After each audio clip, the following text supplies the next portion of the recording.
What's up everyone? I'm going to be showing you how to trade standard deviation paired with fair value gaps.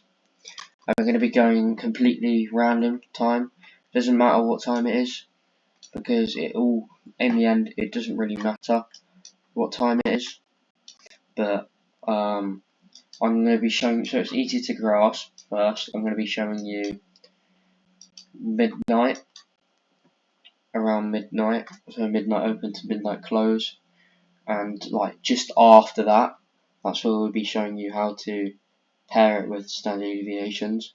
But as I can see here, without even marking anything, I can already spot two standard deviation possible entries from a fair value gap tapped into. So as you see here, we're just going off the 5 minutes, doesn't matter, but obviously you have to pair it with higher time frame confirmation. As you see here, this is the manipulation leg from the high to the bottom, and first of all, what we see is it's hit the 2.5 literally perfectly, not to the point, but we have ticked it really well. And right here, what do we see? Just before we switch from a manipulation to a distribution, we tap right into this fair value gap. We don't inverse it. We put a wick through it, but that does not matter at all. We still tapped into a gap.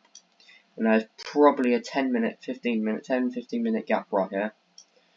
Then tapped into this. Our entry could have been exactly where we tapped into it. Right here, we're targeting the 2. If you could target the 2.5 to be less risky, but we all know you're not going to do that. And what we do is put a stop loss right here, only 3 points, and that's already a nice 11 RR trade. And right here, what do we see here? First of all, let's pair this up. We've got to slowly grasp concepts. We top of this manipulation leg, we've hit 2.5 and the 2 really well. And what do we see here? We tap right into this fair value gap with this wick here, around the equilibrium, maybe even the OTE level. So when we tap into this, we can mark out our standard deviations, and we can enter here. And it doesn't matter if you have a tight stop loss, because as you've seen here, if we enter at this wick, for example, we can have a tight stop loss, and we're even nowhere near getting stopped out. We didn't even go into the the horrible stop loss, the red area. I'm going to try and spot more ones, but that's really all you need.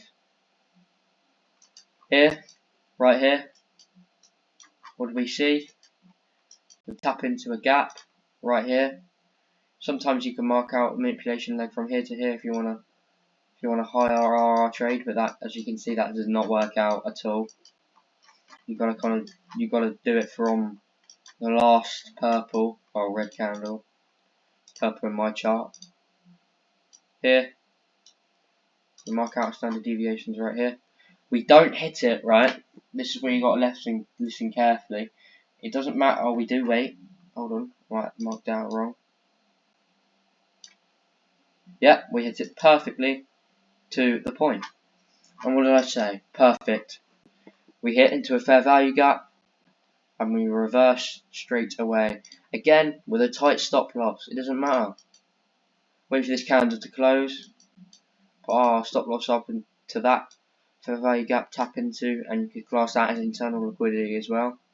And that's another nice 10 RR trade. That is just perfect. As you can see here, what do? We tap into a fair value gap right around here. Tap into it, go through with a wick, doesn't matter.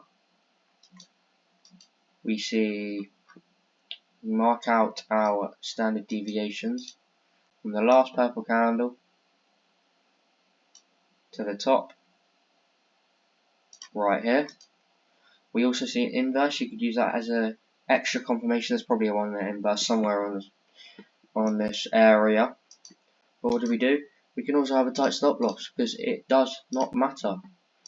We hit it perfectly That's already a 9 RR trade, even if you want to target here, or here, or here, or here. You could even target the 3 level. That's why sometimes the 3 level is useful. Obviously, you're not going to go for the 3 level. There's no point. You may as well just go for the 2. But it's extra confirmation and an extra way of getting better results. So